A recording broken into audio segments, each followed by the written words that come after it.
सर्वेभ्यः नमस्कारः।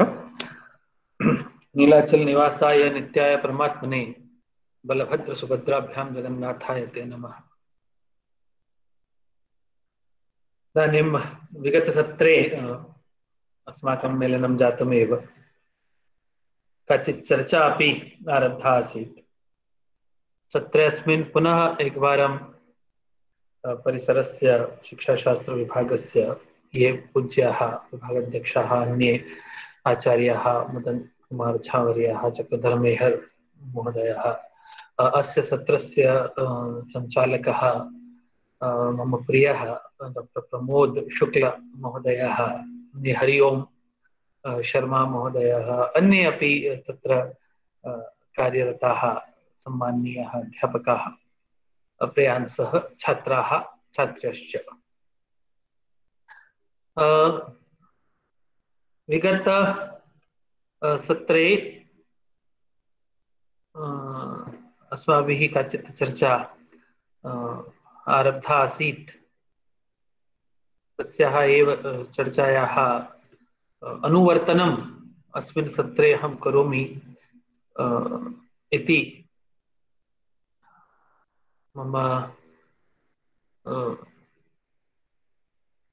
एकक्षणं तत्र स्क्रीन् शेर् कर्तुम् इच्छामि। तद् भवति चेत् कदाचित् भवितुं शक्यते।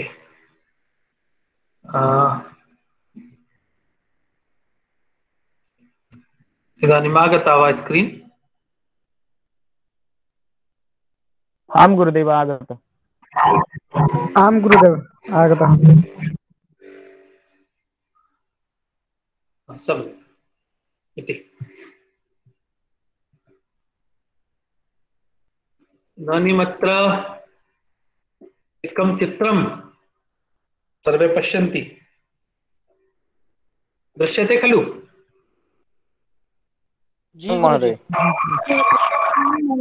तर्हि ये छात्राणां कृते मम ये उपस्थिताः तेषां कृते मम प्रश्नः वर्तते, यदि चित्रं दृश्यते चेत् चित्रं दृष्ट्वा किम् आगच्छति मनसि? सर इंट्रोडक्शन दिखा रहे हैं आपका अभी। इंट्रोडक्शन ही दिख रहा है मेरा, और कुछ नहीं दिख रहा है? नहीं सर जी इंट्रोडक्शन ही दिखाई दे रहा है। दिख रहा है सर। आप नेक्स्ट स्लाइड में जाइए सर। हाँ नहीं, नेक्स्ट तो मैं गया हूँ मैं। हाँ तो उसको टाइम लगता है, उसमें थोड़ा नेटवर्क की वजह से हो रहा है सर। हो सकता आ है, जाएगा। मैं भी नेटवर्क। एक सेकंड होल्ड कीजिए, इसको हम रोक देते हैं।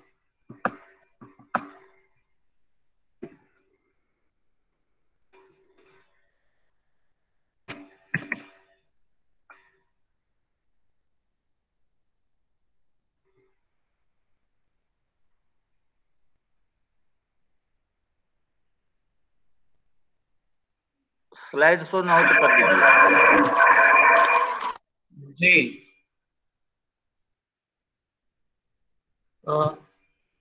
अब नेक्स्ट हुआ शायद। जी गुरुजी अभी हुआ। अब हुआ जी। तो इदानीम् एकं चित्रम् अत्र दृश्यते। तत् चित्रं दृष्ट्वा ये छात्राः सन्ति तेषां कृते मम प्रश्नः, एतत् चित्रं दृष्ट्वा किमपि स्मरणे आगच्छति वा? कापि उक्तिः, सूक्तिः, किमपि वचनं वा?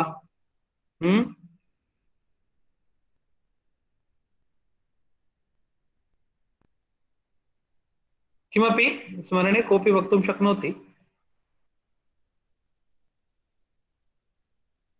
कोई कहावत, सूक्ति, चित्र को देख के कुछ ध्यान में आ रहा है? हिंदी की एक कहावत है, बड़ा हुआ तो क्या हुआ जैसे पेड़ खजूर। जी जी जी बिल्कुल सर। ये कहावत है, बड़ा हुआ तो क्या हुआ जैसे पेड़ खजूर, पंथी को छाया नहीं फल लागे अति दूर। तो ये जी, तो जैसे ये जो स्थिति है, ये पेड़ खजूर का जो पेड़ है ना, बहुत बड़ा है, उसमें फल भी लगते हैं, लेकिन न तो उससे पंथी को छाया मिलती है, मतलब पक्षी जो निकल रहा है या फिर राहगीर निकल रहा है, राहगीर है, पंथी है, उसको छाया भी नहीं मिलती, और फल इतनी दूर होता है कि वो आसानी से तोड़ भी नहीं सकता। फल होता है लेकिन उसको तोड़ने के लिए ज्यादा प्रयत्न करना पड़ता है। तो ये जो स्थिति इस कहावत में दिखाई गई है, ये स्थिति अब हमारे, हम ये कह सकते हैं कि संस्कृत शिक्षा पद्धति में ऐसी स्थिति न हो। कई बार ऐसा लगता है कि संस्कृत शिक्षा पद्धति में भी ये स्थिति आ गई है, संस्कृत शिक्षण पद्धतौ एतादृशी स्थितिरेव दृश्यते। यत् शिक्षकस्य पार्श्वे अध्यापकस्य समीपे विषय ज्ञानं तु बहु अस्ति, सः बहु किमपि जानाति, तस्य विषये दक्षतायां नास्ति सन्देहः। संस्कृत शिक्षायामपि तथा माधुर्यं तथा ज्ञानम् अपारम् अस्ति विश्वे क्वचिदपि नास्ति, तादृशं ज्ञानं संस्कृते वर्तते, अत्रापि नास्ति सन्देहः। किन्तु अध्यापकस्य संक्रमणक्षमतायाः अभावकारणात्, ज्ञानस्य संक्रमणक्षमतायाः अभावकारणात् यत् सः यत् जानाति तस्य ज्ञानस्य संक्रमणं छात्रस्य कृते कथं कुर्यात् इति प्रविधेः ज्ञानस्य अभावकारणात् ईदृशी स्थितिः आगच्छति, अथवा शिक्षण पद्धतिः रुचिकरा न भवति। प्रायः यदि वयं पश्यामः सामान्य विद्यालयेषु विश्वविद्यालयेषु च कथं पाठ्यते, केवलं पङ्क्तिपाठः क्रियते, श्लोकस्य उच्चारणं क्रियते, तस्य अनुवादं वा उच्यते, तस्य अर्थः एषः, एतद् अर्थम् उक्त्वा ते विरमन्ति। तथा स्थितिः शिक्षाक्षेत्रे वर्तते। विशिष्टतया संस्कृतशिक्षाक्षेत्रे केवलं रटनं, तस्य अवबोधश्च, तस्य अर्थः एवम् अनुवादमाध्यमेन अध्यापनं भवति। अतः तत्र छात्राणां रुचिः न उत्पद्यते चेत् छात्राः किं कुर्वन्ति, संस्कृतपठनात् पलायनं कुर्वन्ति। विद्यालयेषु यदि केचन छात्राः संस्कृतं स्वीकुर्वन्ति स्म चेत् तेषाम् उद्देश्यं भवति स्म यत् केवलं स्कोरिंग सब्जेक्ट भवति, सरलतया अंकाः आगच्छन्ति, अतः वयं संस्कृतं स्वीकुर्मः। अतः स्कोरिंग सब्जेक्ट इति मत्वा ते संस्कृतं पठन्ति। संस्कृतं पठित्वा ते किमपि नूतनं करिष्यन्ति, संस्कृतं पठित्वा ते किमपि समाजे परिवर्तनम् आनेतुं शक्नुवन्ति इति चिन्तनं पाठ्यक्रमे ये संस्कृतं स्थापयन्ति तेषां तु वर्तते, किन्तु ये संस्कृतं पठन्ति छात्राः तेषां चिन्तनं तथा न वर्तते तेषाम्। अतः तत्र कारणं किं, तत्र कारणम् अस्माकं संक्रमणपद्धतिः एव, ज्ञानस्य संक्रमणस्य अथवा ज्ञानस्य छात्रः रचना कुर्यात्, तदर्थं यः परिवेशनिर्माणं करणीयं, तस्य परिवेशनिर्माणस्य सामर्थ्यस्य अभावः अस्मासु संस्कृतशिक्षकेषु प्रायः वर्तते, सर्वदा वर्तते।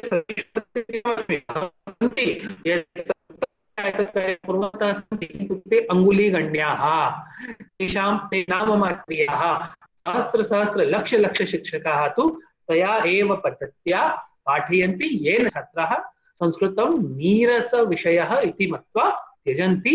अग्रे मया संस्कृतज्ञः भवितव्यः इति चिन्तनमेव छात्राणां न भवति। यदि वयं छात्रं पृच्छामः विद्यालये यत् भवान् अग्रे किं कर्तुम् इच्छति, कश्चन वदेत् अहम् अभियन्ता भवितुम् इच्छामि, कश्चन वदेत् अहं चिकित्सकः भवितुम् इच्छामि, कश्चन वदेत् अहं तु डाटा एनालिस्ट् भवितुम् इच्छामि। नूतन क्षेत्राणि आगतानि, अहं मैनेज्मेंट् मध्ये गत्वा किमपि करिष्यामि, अहं सैन्टिस्ट् भविष्यामि, तथा चिन्तनं सर्वे कुर्वन्ति, किन्तु कश्चन वदति अहं संस्कृतज्ञः भविष्यामि।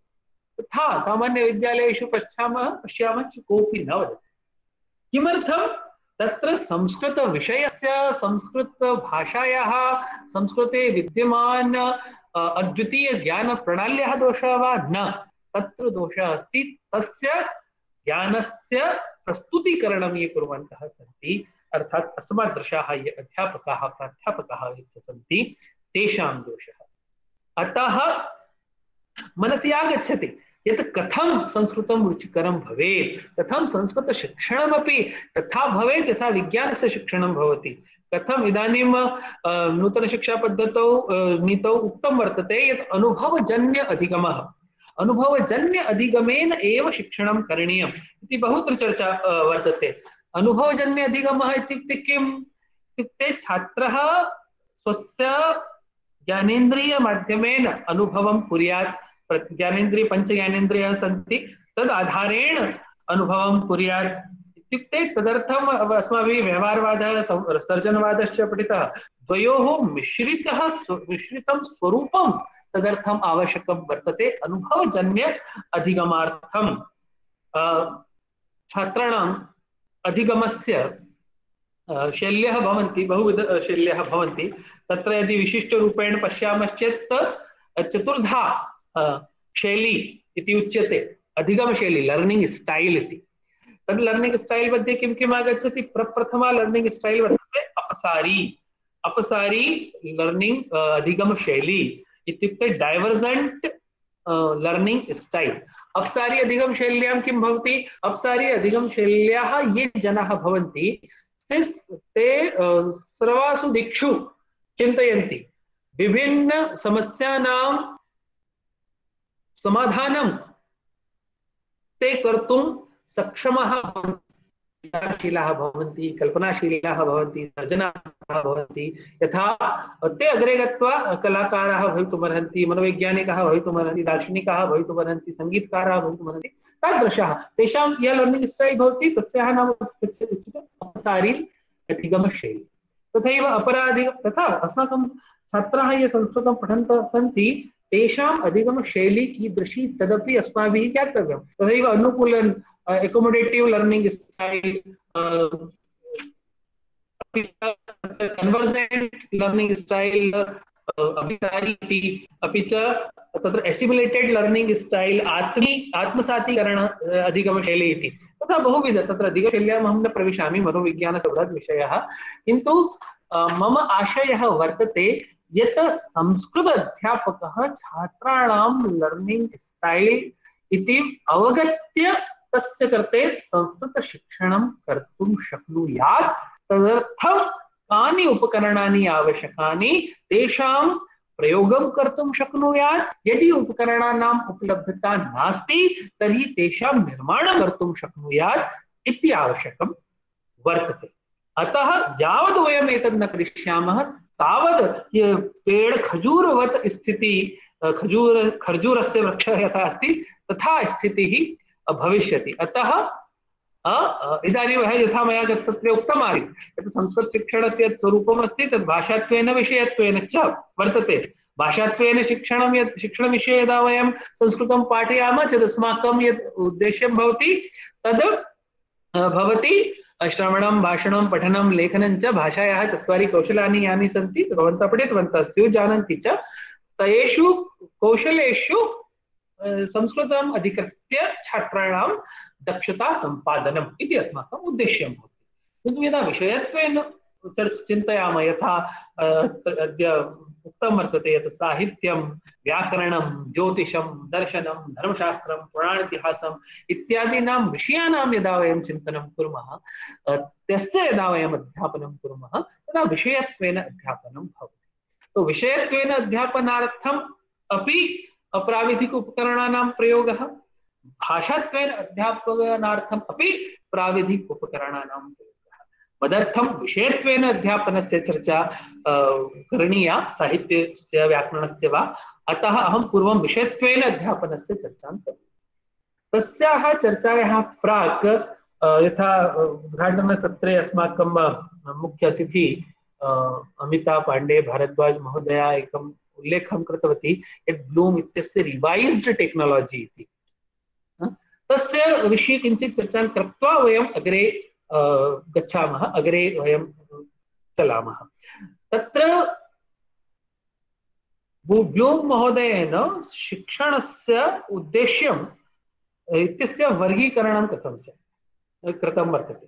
तद्वर्गीकरणे तेन संज्ञानात्मकम् उद्देश्यं, भावात्मकम् उद्देश्यं, मनोगत्यात्मकं च उद्देश्यानि स्युः इति तेन वर्गीकरणं कृतं। तत्र यदा वयं केवलं संज्ञानात्मकम् उद्देश्यस्य विषये एव यदा चिन्तयामः तत् संज्ञानात्मक उद्देश्येषु अपि ये स्तराः भवन्ति, यथा संज्ञानात्मक शिक्षणाधिगमस्य स्तराः, तत्र सर्वाधिकं न्यूनतमं यद् स्तरं वर्तते तद् वर्तते स्मरणात्मकं स्तरम्। स्मरणात्मकं स्तरम् अत्र यथा एका स्लाइड् आगता न तत् स्लाइड् मध्ये कदाचित् भवन्तः द्रष्टुं शक्नुवन्ति। स्मरणात्मकस्तरे किं भवति? स्मरणात्मके स्तरे केवलं यः विषयः अस्ति तस्य रटनं क्रियते, रोट लर्निंग अत्र प्रामुख्यम भजते। रटना जिसको हम केवल कहते हैं कि रट लो, विषय को रट लो। जब अध्यापक पढ़ाता है, चाहे वो संस्कृत अध्यापक हो चाहे किसी अन्य विषय का अध्यापक हो, वो पढ़ाते समय जैसे कहा ये श्लोक आया है, इस श्लोक का स्मरण कर लो, ये सूत्र आया है, इस सूत्र को याद कर लो। तो अब उसका अर्थ उसको पता है नहीं पता है, लेकिन वो याद कर लिया। और कई बार इसको वो अध्यापक भी बड़ी अच्छे तरीके से लोगों के सामने प्रदर्शित भी करता है कि देखिए मेरी पूरी कक्षा को ये इतने श्लोक याद है। अच्छी बात है, लेकिन वो जो शिक्षण का स्तर है, याद होना, स्मरण करना, रट लेना, वो सबसे निचला स्तर है। तो वो संस्कृत शिक्षक का सबसे ज्यादा फोकस जो होता है वो सबसे निचले स्तर का सब आधारभूत स्तर भी है, इसलिए वो भी कहीं कहीं आवश्यक है।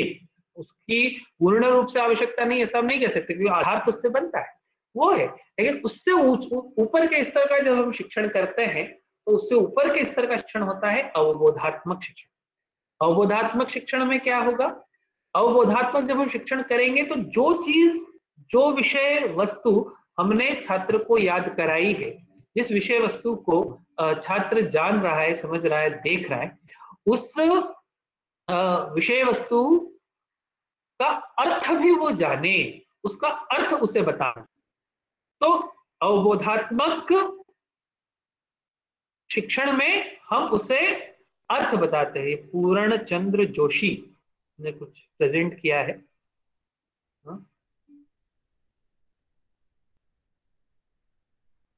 ठीक है, हट गया।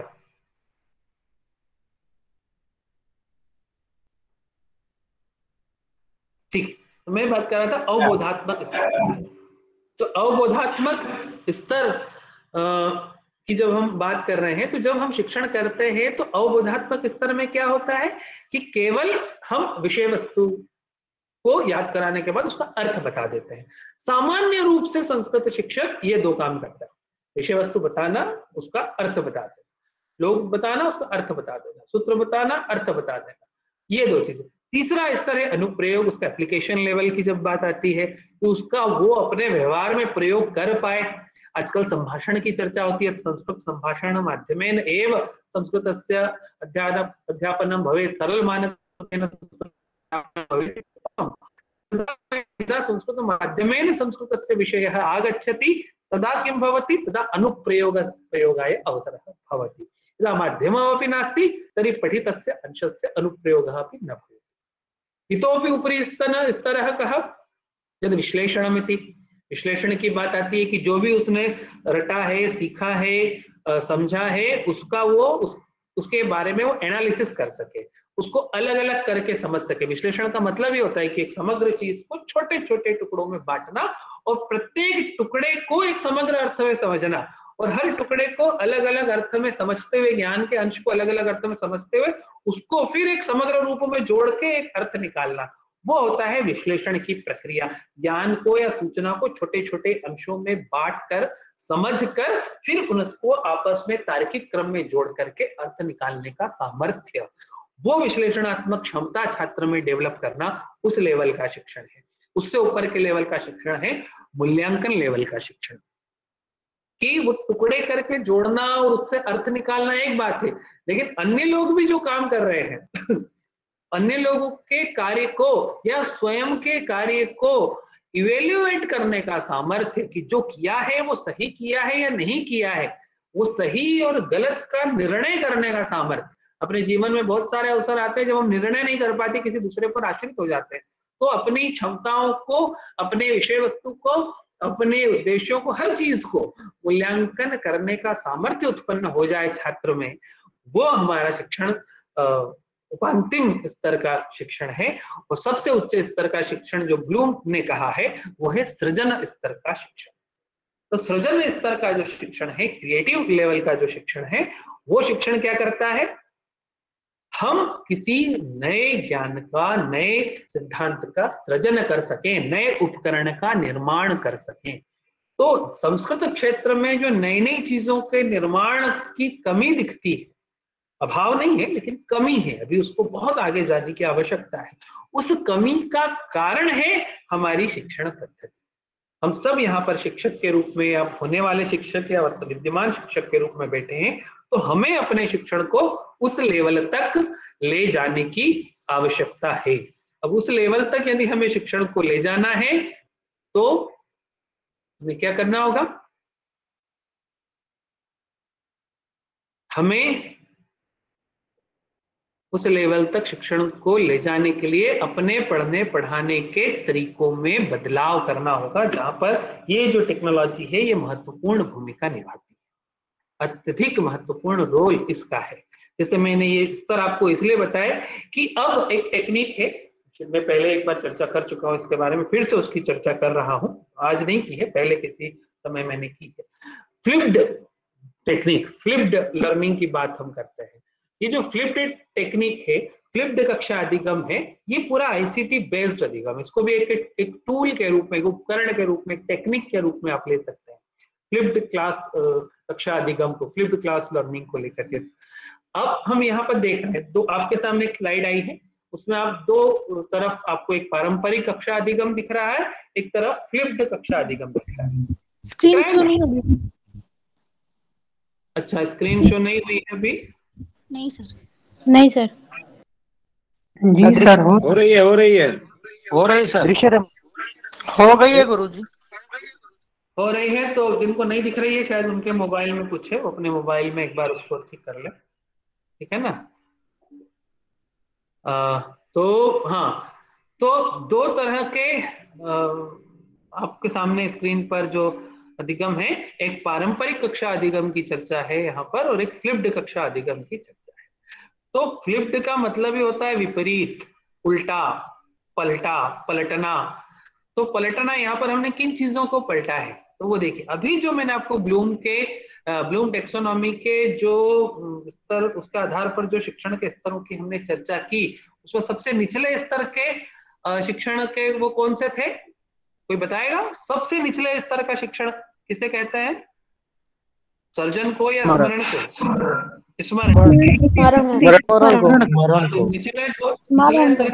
निचले स्तर का शिक्षण जो है ठीक है, उत्तम। तो निचले स्तर का जो शिक्षण है, स्मरण और अवबोध, वो हम कहाँ करते हैं? प्रायः पारंपरिक कक्षा अधिगम में, कक्षा में हम छात्रों को रटवाते हैं, कक्षा में हम छात्र को उसका अर्थ बताते हैं या नहीं? प्रायः जब हम संस्कृत पढ़ाते हैं तो यही काम करते हैं, विषय वस्तु को प्रस्तुत करना, उसको याद कराना और उसका अर्थ बताना, ये काम कक्षा में करते हैं। और उससे ऊपर लेवल की जो बातें हैं, जिसमें आप कहते हैं अनुप्रयोग करना, विश्लेषण करना, मूल्यांकन करना, सृजन करना, ये कार्य करने के लिए हम कह देते हैं कि बेटा इस टाइप का होमवर्क दे दिया आपको, गृह कार्य में ये कर लाओ। और बड़े उससे हम कहते हैं कि नहीं, गृह कार्य सृजनात्मक होना चाहिए, ऐसी टिप्पणी भी हम लोग कई बार लिख देते हैं कि क्रिएटिव गृह कार्य होना चाहिए। अच्छी बात है, होना चाहिए, लेकिन जो काम, जो कठिन लेवल का शिक्षण है, जो शिक्षण का उच्च स्तर है, अनुप्रयोग, विश्लेषण, मूल्यांकन और सर्जन लेवल का जो शिक्षण है, वो करने के लिए हम छात्र को अकेला छोड़ देते हैं कि तू घर पे जाके बेटा कर ले। और जो निचले स्तर का शिक्षण है, अवबोध और स्मरण, वो हम क्लासरूम में कराते हैं, शिक्षक के सानिध्य में कराते हैं। तो फ्लिप्ड लर्निंग का जो कॉन्सेप्ट है, ये इसका उल्टा है।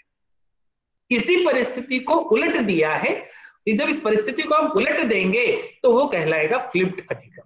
हम कहेंगे कि नहीं साहब, ये जो सामान्य याद करने वाली बात है या उसका जो सामान्य अर्थ जानना, ये तुम घर पे देख लो, ये हम नहीं बताएंगे। हम उसको किसी ग्रुप के माध्यम से उसके लिए मटेरियल उपलब्ध करा देंगे, हम कोई वीडियो बना के दे देंगे कि ये वीडियो सुन के आना, हम कोई व्हाट्सएप पर उसको सामग्री दे देंगे।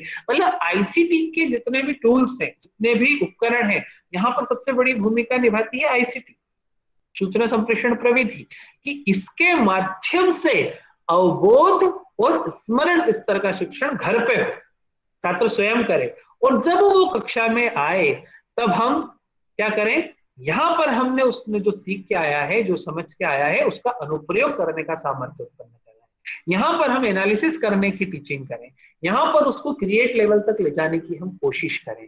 तो ये स्तर का शिक्षण हम कक्षा में करें और निम्न स्तर का शिक्षण छात्र आईसीटी की सहायता से घर पर करें। तो ये जो फ्लिप्ड लर्निंग का कॉन्सेप्ट है, ये भी एक नई शिक्षा नीति में जो, जैसे मैंने कहा ना, अनुभवजन्य अधिगम की बात है। तो यहाँ जब कक्षा में वो इस प्रकार की एक्टिविटीज करेगा, गतिविधियां करेगा, चाहे वो भाषा को लेकर के हो या किसी अन्य विषय को लेकर के हो, तो उसे अनुभवजन्य अधिगम होगा। अदरवाइज केवल विषय को सुनना और उसका अर्थ समझना, और धीरे धीरे बोर होकर के विषय से दूर होता जाता है। तो हमें अपने पढ़ने पढ़ाने के तरीकों में फ्लिपिंग करने की आवश्यकता है, और उस फ्लिपिंग में, उस फ्लिप मोड के लिए सबसे महत्वपूर्ण रोल जो है वो आईसीटी का होता है, सूचना संप्रेषण प्रविधि का होता है। उसकी हम यहाँ पर बात कर रहे हैं। तो ये जो आईसीटी की जब हम बात कर रहे हैं, तो आईसीटी के माध्यम से शिक्षण अधिगम के लिए हम क्या क्या कर सकते हैं, तो जैसे कुछ पॉइंट्स मैंने लिखे, एक बार पढ़ता हूँ, चर्चा करता हूँ उस पर, कि आईसीटी के माध्यम से जो है हम शिक्षण अधिगम प्रक्रिया को के नवीन मार्गों की खोज कर सकते हैं, नए नए तरीके हम निकाल सकते हैं पढ़ने पढ़ाने के। अभी देखिए, काहुट करके एक ऐप है, उससे आपको टेस्ट लेना है, क्लासरूम में असेसमेंट करना है, तो वो काहुट से आप कर लीजिए। काहुट टेस्ट यदि आप सामने होते तो सब मोबाइल में वो ऐप डाउनलोड करते, आपका टीचर जो है वो एक वो बनाता है उस ऐप में, काहुट आप चाहे नोट करें, उस ऐप में क्या बनाएगा, एक प्रश्नावली टाइप, जो भी उसके क्वेश्चन है, वस्तुनिष्ठ क्वेश्चन उसने बनाए, और उसका एक कोड जनरेट होता है। वो कोड आपने स्टूडेंट से शेयर किया, वो सारे स्टूडेंट्स उस कोड के थ्रू आपके उसमें आपके टेस्ट में जुड़ जाते हैं। आप यहाँ पर उस क्वेश्चन, उसके लिए टाइम लिमिट हो जाती है कि ये क्वेश्चन आपको केवल इतने 30 सेकंड दिखेगा, 40 सेकंड दिखेगा, 40 सेकंड के अंदर उसको ऑब्जेक्टिव टाइप क्वेश्चन में आंसर सिलेक्ट करना होता है। अब जितना भी टाइम उसमें सेट करोगे, उसमें टाइम सेटिंग की फैसिलिटीज है, वो टाइम सेट आपने किया काहुट में, वो बच्चे को 30 सेकंड के लिए दिखा, वो सब ने आंसर दे दिए, आपके पास तुरंत रिकॉर्ड आ गया। आप यदि स्क्रीन पर लगाए हैं, जैसे स्मार्ट क्लासरूम है, स्मार्ट क्लास में यदि बोर्ड से आपने कनेक्ट किया हुआ है, तो एक साथ आपको दिखेगा किसने पहले आंसर दिया, कितनों ने राइट दिया, कितनों ने रॉन्ग आंसर दिया। ऐसे ही 10 प्रश्न, 20 प्रश्न, 30 प्रश्न, आप तुरंत इस तरह से जब अपने मोबाइल का प्रयोग करते हुए क्लासरूम में आप उसका असेसमेंट करोगे, कितना इंटरेस्टिंग माहौल जनरेट होगा, कितना इंटरेस्टिंग वातावरण जनरेट होगा। उसको लगेगा कि मैं संस्कृत पढ़ रहा हूँ या क्या पढ़ रहा हूँ। तो संस्कृत पढ़ने के लिए भी इन तरीकों के तौर तरीकों की जरूरत है, इन तौर तरीकों को हमें सीखने की जरूरत है, और बहुत सरल है। केवल आप गूगल प्ले स्टोर पे जाइए और काहुट करके एप्लीकेशन डाउनलोड कीजिए, इतना सा उसमें काम। ऐसी और भी, ये तो मैंने एक एग्जांपल में काहुट बोला, ऐसी और भी 20 एप्लीकेशंस आपको मिल जाएंगे, ऐप मिल जाएंगे, जिनके माध्यम से आप इस तरह के टेस्ट ले सकते हैं। तो शिक्षण अधिगम के नए नए मार्गों का सृजन करना, यदि संस्कृत बेस्ड नहीं है तो उसको डेवलप करना। फिर अगला पॉइंट है कि शिक्षक केंद्रित शिक्षणात् छात्र केंद्रित शिक्षणं प्रति अनेन अंतरेण कर्तुं शक्यते। आईसीटी माध्यमेन किं भवितुमर्हति। अभी जो शिक्षण है वो शिक्षक केंद्रित है, लेकिन हमें जो शिक्षण करने की आवश्यकता है वो छात्र केंद्रित शिक्षण करने की आवश्यकता है। तो आईसीटी के माध्यम से हम छात्र बेस्ड, जैसे मैंने काहुट एग्जांपल दिया, तो उसमें छात्र का इन्वॉल्वमेंट होगा। जितना छात्र का इन्वॉल्वमेंट होगा, जब आप वो विश्लेषण, अनुप्रयोग, सृजन और मूल्यांकन इस तरह का शिक्षण करेंगे, तो वहां पर छात्र का ही इन्वॉल्वमेंट ज्यादा होगा। अवबोध कराने में अध्यापक केवल एक फैसिलिटेटर के रूप में होगा, एक सुविधा प्रदाता के रूप में होगा, ज्ञान के प्रदाता के रूप में नहीं, ठीक है ना। ऐसे ही एक रटन क्रिया इससे कम होगी, छात्र कम से कम रटेगा, सीखेगा ज्यादा, रटेगा कम। अधिगम कर्ताओं का जो लघु समूहों में छोटी छोटी गतिविधियों को करने का अवसर मिलेगा, उससे उनको प्रोत्साहन मिलेगा, उससे नियंत्रण करने का सामर्थ्य शिक्षक में आएगा। छोटे छोटे ग्रुप में भी आप एक्टिविटी करा सकते हो, ऑनलाइन ग्रुप में भी, जैसे जूम में आजकल रूम की फैसिलिटी है, आप ऑनलाइन टीचिंग भी कर रहे हैं, आप जूम के माध्यम से कर रहे हैं, तो उसमें छोटे छोटे रूम बना दिए आपने, एक साथ 100 लोग जुड़े हैं, 10-10 लोग एक साथ 10 रूम में चले गए, एक ही सेशन चल रहा है, लेकिन उसमें 10-10 के 10 रूम बने हुए हैं। वो अपने ग्रुप में जो चर्चा कर रहे हैं वो आपको नहीं सुनाई दे रही है, दूसरे ग्रुप को पहले ग्रुप की चर्चा नहीं सुनाई दे रही है, वो केवल अपने ग्रुप को सुन सकता है। तो रूम फैसिलिटीज आ गई। ऐसे ऑफलाइन में और ऑनलाइन में, दोनों तरीकों में वो चीजें हैं। तो उस पर प्रोत्साहन, नियंत्रण ये ऑनलाइन के माध्यम से हो सकता है। छात्रों, शिक्षकों और विशेषज्ञों के मध्य अंतःक्रिया इंटरेक्शन, क्योंकि छात्र का टच केवल अध्यापक से होता है ज्यादातर, अध्यापकों का टच कई बार विशेषज्ञों से भी होता है, हम लोगों का टच अपने सब्जेक्ट के एक्सपर्ट लोगों से भी हम लोग बात करते हैं, कोशिश करते हैं कि उनसे भी टच में रहें, विशेषज्ञों से होता है। लेकिन इन तीनों का कोलैबोरेशन, अंतःक्रिया इंटरेक्शन आईसीटी के माध्यम से बहुत सरल हो गया है, इन टेक्नोलॉजी के कारण बहुत सरल हो गया है। वो एक आईसीटी का बहुत बड़ा बेनिफिट है, और इससे एकीकृत अधिगम में हमारा ज्यादा इंटीग्रेटेड, ये तीनों चीजों को और पारंपरिक और मॉडर्न टेक्नोलॉजी के इंटीग्रेशन के आधार पर सिद्धांत से अभ्यास के प्रति हमारे शिक्षण का रूपांतरण हम कर सकते हैं आईसीटी के आधार पर। तो ये हम इसलिए आईसीटी है, ठीक है ना। लेकिन इसका प्रयोग करना कैसे, प्रयोग करते समय जैसे मैंने अभी बात कही थी कि छात्रों के लिए केवल उत्तर बता देने के बजाय उनके सक्रिय सहभागित्व को प्रोत्साहित करना चाहिए, कोशिश करना चाहिए कि छात्र जो है ज्यादा से ज्यादा सक्रिय पद्धति से आपसे जुड़े। वो इंटरेक्टिव फैसिलिटी आईसीटी के माध्यम से हो सकती है, वैसा आप आईसीटी का प्रयोग करें। दूसरों के साथ संवाद, अन्यैः सह संवादेन यत्किमपि छात्रेण अधिगतं तस्य पुनर्विचारः अनेन कर्तव्यम् आईसीटी माध्यमेन। सहकारी गतिविधया अधिगमं सार्थक संदर्भैः साकं प्रतिष्ठापयति, है ना। कोलैबोरेटिव एक्टिविटीज आप आईसीटी के द्वारा करवा सकते हैं। यदा छात्र चिन्तयति विषयः कठिनः तदा अनेन विषयस्य सरलीकरणं कर्तुं शक्यते। ऐसे बहुत सारी चीजें हैं जिसके द्वारा आईसीटी का प्रयोग करने का तरीका, ऐसा बहुत सारे तरीके हैं, बहुत सारी अच्छी चीजें हैं जो आईसीटी के द्वारा होती है। लेकिन खैर, अब ये तो मैंने एक मोटी मोटी बात आपको बताई कि आईसीटी में ये होना चाहिए, वो होना चाहिए, इस तरह से एक समग्र स्वरूप में मैंने आपसे बात की। अब जैसा मैंने एक चर्चा की थी उद्घाटन में, गेम की मैंने बात की थी कि इस तरह से क्या नए नए मार्ग हो सकते हैं जिसके द्वारा हम संस्कृत शिक्षण को, साहित्य शिक्षण को, व्याकरण शिक्षण को और ज्यादा प्रभावशाली बना सकते हैं, रुचिपूर्ण बना सकते हैं। तो जैसे हमने उस समय वर्चुअल रियलिटी की बात की थी, और वर्चुअल रियलिटी के साथ साथ एक और बात हमने की थी जिसको हमने कहा था ऑगमेंटेड रियलिटी। तो ऑगमेंटेड रियलिटी की जब हम बात करते हैं तो एक मुझे लग रहा है कि कैमरा तो आपको दिख रहा है, कैमरे के मैं आपको दिखाई दे रहा हूँ सभी को? जी सर। मेरे मोबाइल पे आपको कुछ दिखा रहा हूँ क्योंकि मैं उसको वहां कनेक्ट नहीं कर सकता, वहां साउंड नहीं आएगा। एक आपको संस्कृत का व्याकरण का एक गेम दिखाने की कोशिश कर रहा हूँ। मुझे लगता है कि आपको थोड़ा क्लियर दिखे तो बताइएगा कि हाँ क्लियर दिख रहा है। दिख रहा है? हाँ जी सर जी। हाँ, इसको पिन कर सकते हैं। मेरे वीडियो को थोड़ा सा पिन कर लेंगे तो मैं 1 मिनट के लिए इसको स्क्रीन को रोक रहा हूँ ताकि ये वीडियो को आप पिन करके देख सकें, है ना।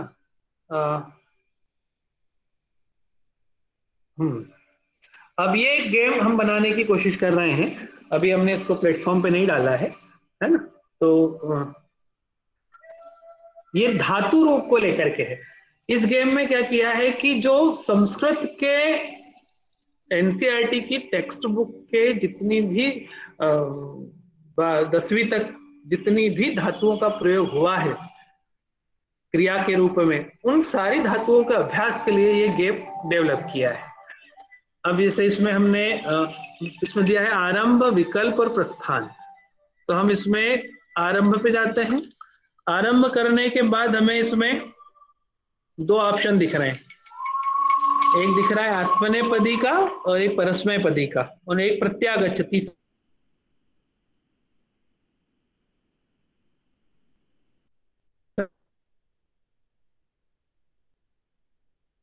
जाने के बाद हमें फिर बटन दिखे विकल्प है, तो विकल्प और सेव, ये 3 ऑप्शन आपको दिखाई दे रहे हैं। ठीक है, इसको हम मान लीजिए हमने इसको जैसा है वैसा वैसे सेव कर दिया। सेव करने के बाद हम इसको क्रॉस किया, क्रॉस करके फिर हमें ऑप्शन आ गए, है ना। अब हम मान लीजिए फिर से जाते हैं किस पर, आरंभ पर। ये हम आरंभ पर गए। जो आरंभ पर गए हमें परस्मय आत्मनेय पद। अब आपको मान लीजिए गेम खेलना है तो आपको सिलेक्ट करना होगा कि आप परस्मय पद वाला गेम, इसमें म्यूजिक भी है, म्यूजिक को मैं ऑफ कर देता हूँ ताकि डिस्टर्ब ना हो, हाँ तो कम कर देता हूँ। तो ये जो परस्मय पद में मान लीजिए हमें खेलना है, हमने परस्मय पद सिलेक्ट किया कि हम परस्मय पद का गेम खेलेंगे। अब आपके पास परस्मय पद के गेम में भी लेवल आ गए कि आप फर्स्ट लेवल का खेलना चाह रहे हैं, सेकंड लेवल का खेलना चाह रहे हैं, थर्ड लेवल का खेलना चाह रहे हैं, फोर्थ लेवल का। अपने लेवल सिलेक्ट कर लिया कि नहीं सब मैं सरल लेवल का खेलूंगा, फर्स्ट लेवल। फर्स्ट लेवल पे गए, फिर आप फर्स्ट लेवल में भी आपको 2 स्तर, सामान्य स्तर और उच्च स्तर।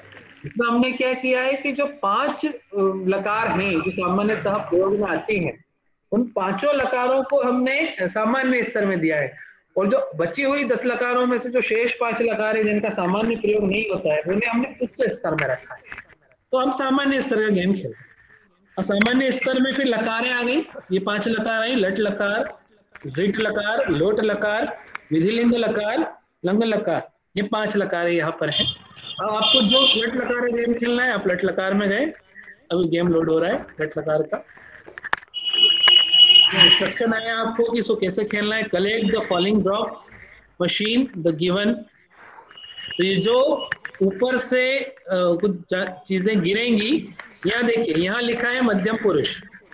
यदि मध्यम पुरुष से रिलेटेड वो है तो उसको सिलेक्ट करिए, मध्यम पुरुष से रिलेटेड नहीं है तो आपकी ये जो लाइफ है, यदि आपने गलत सिलेक्ट करा तो आपकी यहाँ पे 5 लाइफ्स मिली है आपको, लाइफ पॉइंट से बूंद लिखा है जिसको, वो आपकी लाइफ चली जाएगी मध्यम पुरुष से। जैसे ये कोई सा भी आ रहा है, मैं सिलेक्ट करता हूँ, ये मैंने सिलेक्ट किया, सही था, ओके। ईशामह गलत हो गया, मेरी एक लाइफ चली गई। ये देखिए इसको सिलेक्ट किया, गलत।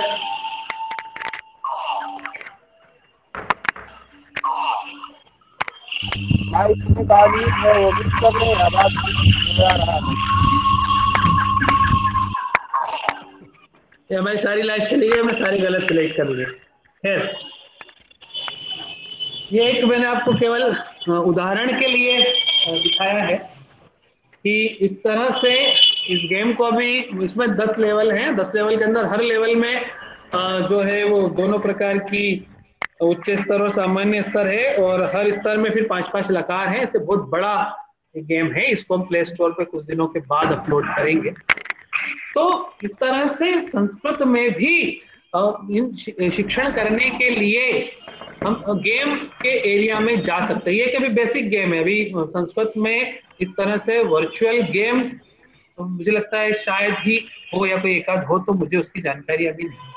तो उस दिशा में काम करने की कोशिश कर रहे हैं। फिर से एक बार स्क्रीन शेयर वाले ऑप्शन पे जा रहा हूँ।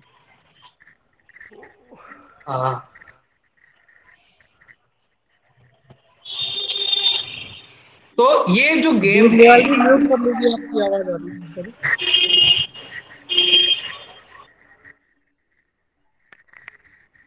ये जो गेम है, इस गेम का निर्माण,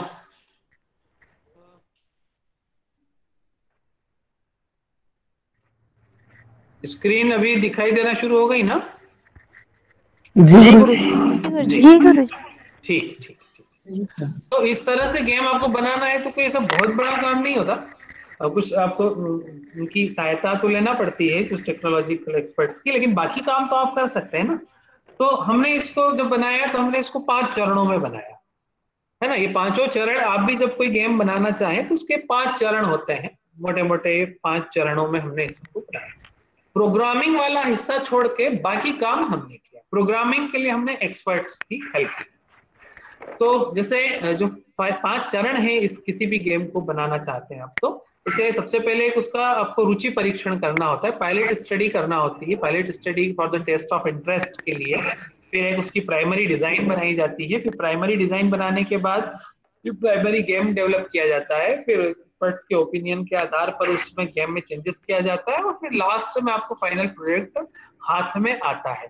इन 5 चरणों में आप गेम का निर्माण कर सकते हो, ठीक है। जैसे हम प्रथम चरण की चर्चा करते हैं कि हमने इस गेम को बनाने के लिए क्या किया। ये उसी गेम के अंदर अलग अलग चीजें आई है ना, उसी के मैंने कुछ वो लगा रखे हैं यहाँ पर, चित्र छोटे छोटे लगा रखे हैं, आपको दिख रहे होंगे। कि सबसे पहले हमने जब इसको बनाना चाह रहे थे तो प्रारंभिक अध्ययन हमने एक प्रश्नोत्तरी के रूप, एक प्रश्नावली के रूप में हमने भरवाया, लोगों से ऑनलाइन ही भरवाया। उसमें सामान्य चक्र, सिंपल चक्र, आशु चक्र, है ना, दृश्य चक्र, अनुवाद चक्र, ऐसे 4 प्रकार के उसमें लेवल थे। चारों तरह के लेवल की हमने टेस्टिंग की और फिर उनका इंटरेस्ट जनरेट किया। प्रत्येक स्तर के प्रश्न निर्धारित थे, उसमें छात्रों की संगणक क्रीड़ा में रुचि है या नहीं, ये परीक्षण करने में, जानने में हमें उस परीक्षण से बहुत हेल्प मिला कि संस्कृत में यदि कोई गेम बनाते हैं तो क्या छात्र पढ़ना चाहेंगे। केवल एक सिंपल वही क्वेश्चन नहीं कि संस्कृत में किस तरह से वो उनका इंटरेस्ट है, उनके क्या गेम है। उसमें हमने संस्कृत के 4 लेवल तो रखे ही थे, बाकी गेम में भी उनका इंटरेस्ट क्या है उसको जानने के लिए भी हमने उसमें कुछ क्वेश्चन दिए। उस तरह से हमने एक डेटा कलेक्ट किया, एक पायलट स्टडी की। उस पायलट स्टडी करने के दौरान जो परीक्षण के समय हमें छात्रों की प्रतिक्रिया मिली, उन प्रतिक्रिया के आधार पर पता चला कि छात्र तो संस्कृत में गेम खेलने के लिए बहुत उत्सुक है। ये हमने स्कूल लेवल के बच्चों को किया, तो बहुत, खास करके एनसीईआरटी की जो टेक्स्ट बुक पढ़ रहे हैं तो बहुत उत्सुक थे। और कंप्यूटर बेस्ड गेम खेलने में या मोबाइल बेस्ड गेम में तो संस्कृत का उनको मिल जाए तो वो तो बड़े खुश थे कि इससे तो हमारा पढ़ाई की पढ़ाई भी होगी और गेम का गेम भी होगा, आनंद का आनंद भी आएगा। तो इस तरह से वहां पर उनसे प्राप्त आंसर से हमें एक दृष्टि मिली कि हमें यदि गेम बनाना है तो किस दिशा में बढ़ना है। वहां हमें पता चला कि बच्चों को सबसे ज्यादा दिक्कत जो होती है शब्द रूप धातु रूप रटने में होती है, क्योंकि हम उससे रटाते हैं। हम बोलते हैं तीता अंति सीता था मीवा म, ऐसा रट लो, अध्यापक कह देता है, और बस उसके आधार पर कहाँ प्रयोग करना है, कैसे प्रयोग करना है, वाक्य पर कैसे जाना है। यहाँ पर हमने समझ में आया कि जब उस चीज की प्रॉब्लम है तो उस पर गेम बनाना है। फिर हमने आगे बढ़े, हम जब उसको आगे बढ़े तो हमने द्वितीय चरण पर गए, प्राइमरी डिजाइन हमने बनाई। प्राइमरी डिजाइन में हमने सोचा कि हमें क्या करना है, तो हमने सोचा कि हमें धातु पर गेम बनाना है, कैसे बनाना है और क्या विधि हो तो कैसे बनाना है। हमने फिर कई तरह के गेम्स देखे कि इस तरह के गेम्स अवेलेबल है, लेकिन हमारी क्षमता क्या है, हमारा बजट क्या है, हम उसमें कितना पैसा लगा सकते हैं, हम उसमें कितना समय दे सकते हैं। अपनी क्षमताओं को, संसाधनों को, विषय वस्तु को, छात्रों की आवश्यकताओं को, सबका आकलन करते हुए हमने उसकी प्राइमरी डिजाइन को फाइनलाइज किया। तो फिर कैसे विधि होगी, तो वो क्या एक वो विधि होती है ना, जैसे कैंडी क्रश एक गेम है, तो कैंडी क्रश गेम खेलते हैं तो उसको एक जैसे कैंडीज आती हैं उनको मिलाना होता है, 3 से ज्यादा कैंडी मिल गई तो उसको क्रश करना है। तो कैंडी क्रश वाली हम डिजाइन को फॉलो करेंगे। या जैसे मैंने ऑगमेंटेड रियलिटी में पोकेमॉन गो का नाम लिया, पोकेमॉन गो तक वाला गेम बनाना है तो करोड़ों अरबों का खर्चा होता है उसमें, वहां हम जाएंगे तो नहीं साहब। हम कैंडी क्रश में से भी और एक बेसिक लेवल का गेम होता है जिसमें ऊपर से चीजें गिरती रहती है, कई तरह के गेम है और आपको उसमें से चीजों को सिलेक्ट करना होता है। तो हमने वो वाला पैटर्न फॉलो किया कि हम अभी धातुओं को वो वाला पैटर्न करेंगे। हम एक पुरुष का या वचन का नाम लिख देंगे कि द्विवचन मध्यम पुरुष। अब जो धातुएं आ रही है उसमें छात्र को पहचानना है कि इसमें से कौन कौन सी धातुएं द्विवचन की है और मध्यम पुरुष की है। तो हम वो वाला पैटर्न फॉलो किया कि स्टार्टिंग हम वहां से करेंगे। वो पैटर्न पहचानने से लेकर फिर वाक्य निर्माण तक हम जाएंगे कि उन धातुओं का प्रयोग करके अलग अलग लकारों में छात्र वाक्य का निर्माण भी कर सके। तो ये सारे हमने यहाँ नीचे कुछ फॉर्मेट्स आपको दिए हैं, ये हमने प्राइमरी रूप से डिजाइन किए थे। उसके लिए इस तरह का बैकग्राउंड रखेंगे, ये जो मैंने यहाँ पर चित्र लगाए हुए हैं, ये सारी चीजें उससे क्लियर आपको हो रही होंगी। किस तरह के मनोवैज्ञानिक सिद्धांतों का उसमें प्रयोग करेंगे, ये सब हमने सेकेंड फेज में फाइनलाइज किया। आपको सेकेंड फेज में फाइनलाइज करना चाहिए यदि गेम डिजाइनिंग में आप जाना चाहते हैं तो। फिर थोड़ा और आगे बढ़े, उसके बाद हमने प्राइमरी गेम डेवलप कर लिया, एक गेम बनाया हमने। सबसे पहले बहुत उससे धातुओं को कलेक्ट किया, जो एनसीईआरटी की टेक्स्ट बुक्स थी उसमें हमने 6th से लेकर के 10th तक की सारी टेक्स्ट बुक्स में आई हुई धातुओं को अलग से नोट किया, ऐसे हजारों धातुओं की लिस्ट बनाई। उन लिस्ट से फिर हमने सिलेक्ट की कि ये सारी धातुओं का यूज करना है या फिर किस वर्ग की धातुओं को का प्रयोग हो जाने से बाकी का प्रयोग भी संभव हो। उस तरह से हमने उनको अलग अलग वर्गों में, अलग अलग वचनों में, पुरुषों में, लकारों में, गणों में कि इस गण की धातु है, इस गण की धातु, सारा वर्गीकरण हमने किया। टेक्स्ट बुक्स में थी एनसीईआरटी की, वो सारा वर्गीकरण करके लिस्टिंग की और फिर चरणबद्ध तरीके से कि नहीं, पहले चरण में हम केवल इन वर्गों की लेंगे, दूसरे चरण में इसकी लेंगे, धीरे धीरे धीरे धीरे सारे चरणों में आते आते कम से कम सारी धातुओं के प्रकारों का उसमें प्रतिनिधित्व हो जाए, ये कोशिश हमने की। उस हिसाब से हमने गेम के स्तर डिसाइड किए। उसमें हमने परस्मैपदी में 5 के गेम को अलग डिसाइड किया, आत्मनेपदी को अलग डिसाइड किया, फिर सामान्य स्तर, उच्च स्तर किया। सामान्य स्तर में हमने केवल लट लकार, लोट लकार, रिट लकार, लंग लकार और ह्रीलिंग लकार को लिया। बाकी जो 5 लकार हैं उसको हमने उच्च स्तर में लिया, क्योंकि उसका प्रयोग सामान्य बोलचाल में कम होता है, इसलिए हमने उसको उच्च स्तर के गेम में डाला, लेकिन उसको भी बनाया है। और उसके अंदर फिर हर लकार के अंदर भी फिर वो है प्रथम स्तर, द्वितीय स्तर, तृतीय स्तर, चतुर्थ स्तर, पंचम स्तर तक का गेम है।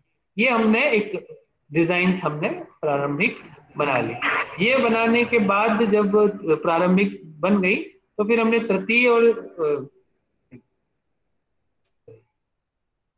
तृतीय चरण में जो बन गया था हमने उसको फिर हमने विषय विशेषज्ञों के साथ, जो प्रारंभिक डिजाइन बनी, हमने विषय विशेषज्ञों को उसको दिखाया, टेक्नोलॉजी के कुछ एक्सपर्ट्स को, कुछ जिन्होंने पहले गेम डेवलप किए, संस्कृत के नहीं किए लेकिन दूसरी फील्ड के किए, उनसे डिस्कस किया, उनको गेम भेजा, उन्होंने कुछ अपने सुझाव दिए। उन सुझावों के आधार पर हमने उसमें कुछ चेंजेस किए, और चेंजेस करने के बाद हम फिर जो चौथा चरण था, तो चौथे और 5वें चरण में हमने उसके आधार पर जो चेंजेस करते थे, नए कलेवर में हमें अपना गेम मिला।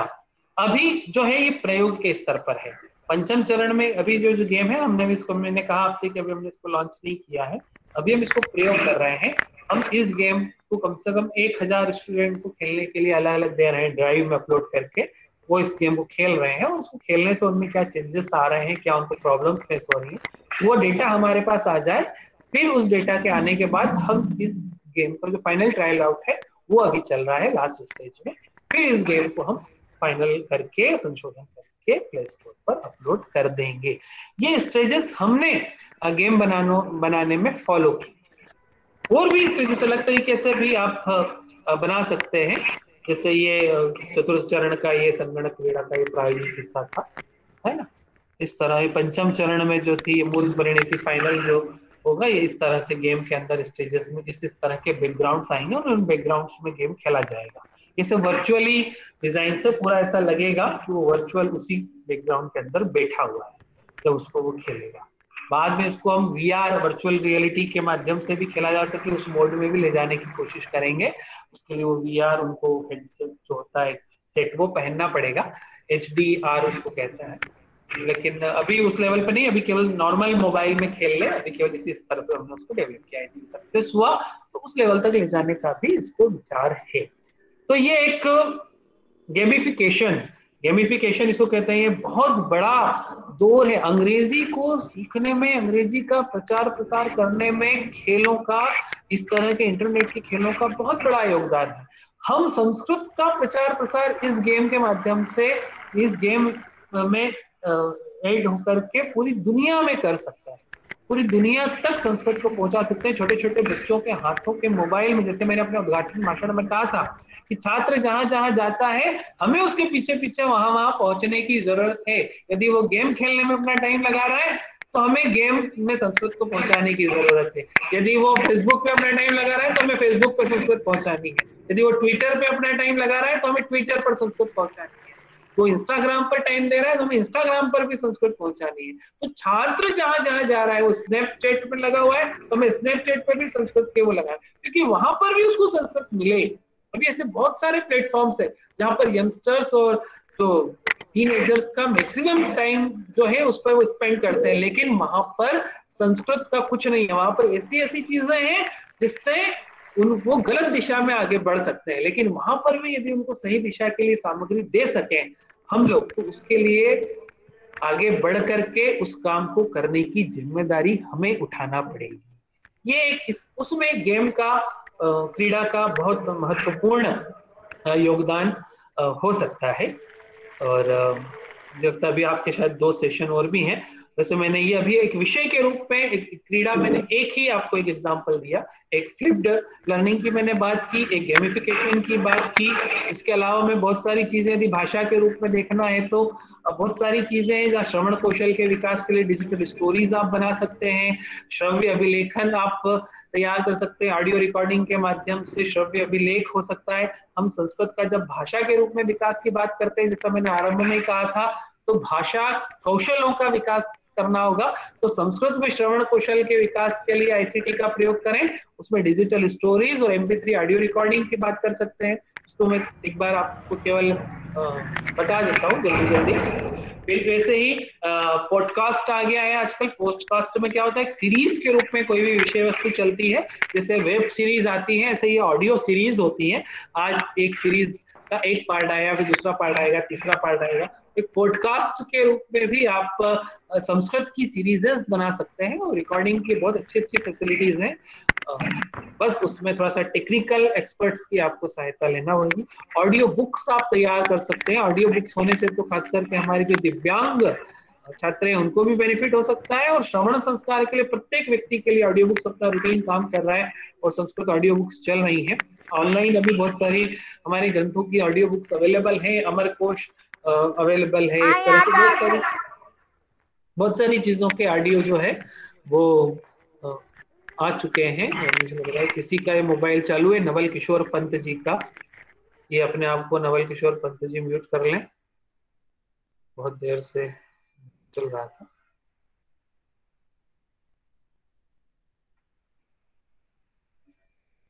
खैर, तो वो है। उसके अलावा भाषण कौशल के विकास की बात आती है तो कंप्यूटर असिस्टेड लर्निंग मटेरियल एक होता है, संगणक सहकृत अधिगम सामग्री। हमने उसको प्रत्ययों को लेकर के डेवलप किया है। एक हमने संगणक सहकृत, एक हमने साहित्य में देखा जाए तो अलंकारों को लेकर के भी कंप्यूटर असिस्टेड लर्निंग मटेरियल हमने डेवलप किया था। वो मेरे दूसरे लैपटॉप में, कभी और अवसर होगा तो वो दोनों भी आपको दिखाएंगे। वो पूरा उसको तो हमने केवल पीपीटी फ्रेम पर ही हाइपरलिंक का यूज करके हमने उसको पूरा डेवलप किया था, उसमें एनिमेशंस का भी प्रयोग किया था। तो वो आप कर सकते हैं। आजकल दूरवाणी सहकृत भाषा अधिगम, मोबाइल असिस्टेड लैंग्वेज लर्निंग की बात हो गई है, वो भाषण कौशल के विकास के लिए आप कर सकते हैं। चलचित्र छोटे छोटे बना सकते हैं। अब संस्थान भी चलचित्र प्रतियोगिता कराने लगा है, इसीलिए वीडियो कॉन्फ्रेंसिंग हो रही है। ये सब आपके संस्कृत माध्यम में भाषा कौशल के, भाषण कौशल के विकास में टेक्नोलॉजी का प्रमुख उपकरण हो सकते हैं। ऐसे ही वेब बेस्ड रीडिंग की बात है पठन कौशल में, संवहनी अभिलेख प्रारूप है, PDF फॉर्मेट में मेटा डेवलपमेंट, वेब 2.0 प्रविधि है। बहुत सारी चीजें हैं जो आप यूज कर सकते हैं। लेकिन अभी मैं अंत में अपने विषय को समाप्त करने से पहले एक चीज है कि हमें कई बार लगता है, मैं जब पढ़ता था, जब मैं ग्रेजुएशन या पोस्ट ग्रेजुएशन कर रहा था, तो बिल्कुल सामान्य से एक संस्कृत महाविद्यालय में, जहाँ टेक्नोलॉजी का कोई उस समय तो ना एंड्रॉइड मोबाइल था ना कुछ था, हमने पहली बार अपना ईमेल आईडी जो है वो एमएड कक्षा में जब प्रवेश लिया तब हमारा ईमेल बना। उस दौरान हमने ईमेल बनाया अपना, तो वो एक समय था कि वहाँ था। लेकिन कई बार लगता था इन तरह की चीजों के बारे में सुनते थे, देखते थे कि संस्कृत वाले हैं हम ये सब थोड़ी ना कर सकते हैं, हमारा ये काम थोड़ा ही है। हम केवल व्याकरण पढ़ा लेंगे, हम केवल साहित्य पढ़ा लेंगे, हम धर्मशास्त्र, पुराण, इतिहास, ज्योतिष, ये सारा हमारा काम है। ये टेक्नोलॉजी और ये सारी चीजें ये हम संस्कृतज्ञों के लिए नहीं है। ये एक भाव कहीं ना कहीं मन में आता था। लेकिन अब एक मैंने आपको स्क्रीन पे दिख रहा होगा, मैंने ZPD लिखा है। तो ZPD का मतलब है जोन ऑफ प्रॉक्सिमल डेवलपमेंट। तो जोन ऑफ प्रॉक्सिमल डेवलपमेंट से तात्पर्य है कि व्यक्ति जो है, व्यक्ति का एक जोन होता है, एक वो जोन होता है कि वो ये काम कर सकता है, हाँ ठीक है ये काम मैंने कर लिया, ये हुआ। एक वो है कि ये काम मैं किसी की सहायता से कर सकता हूं, और एक वो है कि जो सहायता मिलने पर भी नहीं कर सकता। तो जो काम आप किसी की सहायता से कर सकते हैं वो आपका प्रॉक्सिमल डेवलपमेंट का जोन है, एक संभावित विकास का क्षेत्र है। तो संस्कृतज्ञों को अभी अपने अपने उस प्रॉक्सिमल डेवलपमेंट के जोन में जाने की जरूरत है, ZPD। और उसके लिए सबसे महत्वपूर्ण रोल जो होगा वो संस्कृत टीचर्स का होगा या संस्कृत टीचर एजुकेटर्स का होगा। हम जो शिक्षक प्रशिक्षक हैं हमारा होगा, और हमारे साथ साथ जो संस्कृत शिक्षक हैं उनका होगा। क्यों? क्योंकि जैसा मैंने इसमें कहा कि इसमें 3 चीजें हैं जोन ऑफ प्रॉक्सिमल डेवलपमेंट में, कि एक तो वो कर सकता है, दूसरा किसी की सहायता से कर सकता है, और तीसरा एक जोन वो हो जाता है जो किसी की सहायता मिलने पर भी नहीं कर सकता। तो वो जो किसी की सहायता से कर सकता है उस चीज में उसको समर्थ बनाने के लिए वो अकेला करे, उसके लिए कॉन्सेप्ट है स्केप फोल्डिंग का। तो स्केप फोल्डिंग की जब हम बात करते हैं तो सबसे पहले जैसे यहाँ पर 3 बातें लिखी है कि हम कर्तुम शक्नोमि, मैं उसको कर सकता हूँ, अकेला कर लेगा। वयम कर्तुम शक्नुमः, फिर शिक्षक को उस रोल में आना था कि चलो अपन मिल के ये काम करेंगे। तो शिक्षक के साथ मिलकर छात्र वो काम करने लगे, और उसके बाद फिर छात्र को शिक्षक छोड़ दे तो छात्र स्वयं की भवान इदानीम कर्तुम शक्नोति, भवान कर्तुम शक्नोति, और छात्र मान जाए कि हाँ अहम कर्तुम शक्नोति। तो छात्र किसी की सहायता से करते करते अकेले करने में समर्थ हो जाए, वो सारी चीजें, वो सारा दौर, वो सारा प्रयोग अब हमें ICT शिक्षण उपकरणों के निर्माण के संदर्भ में लाना होगा। संस्कृत में वो दौर लाना होगा, और वो जो दौर है कि हम किसी न किसी की सहायता से कर सकते हैं, जैसा मैंने उद्घाटन सत्र में भी कहा था कि वो सारी चीजें जम्मू परिसर के हमारे पूजनीय निदेशक जी, हमारे गुरुकल्प आचार्य मदन मोहन झा जी कर रहे हैं। वो हम लोगों को उस दौर में वो प्रॉक्सिमल डेवलपमेंट वाले जोन में ला रहे हैं हम लोगों को, कि नहीं नहीं आप हम लोग मिलजुल के करते हैं। मिलजुल के करने के बाद वो कहते हैं नहीं अब जाओ तुम सक्षम होगा तुम स्वयं करो। तो वो सक्षम बनाने की दिशा में आगे ले जा रहे हैं। ये कार्यशाला, इस तरह के आयोजन उसी दिशा में एक बहुत अच्छा प्रयोग है।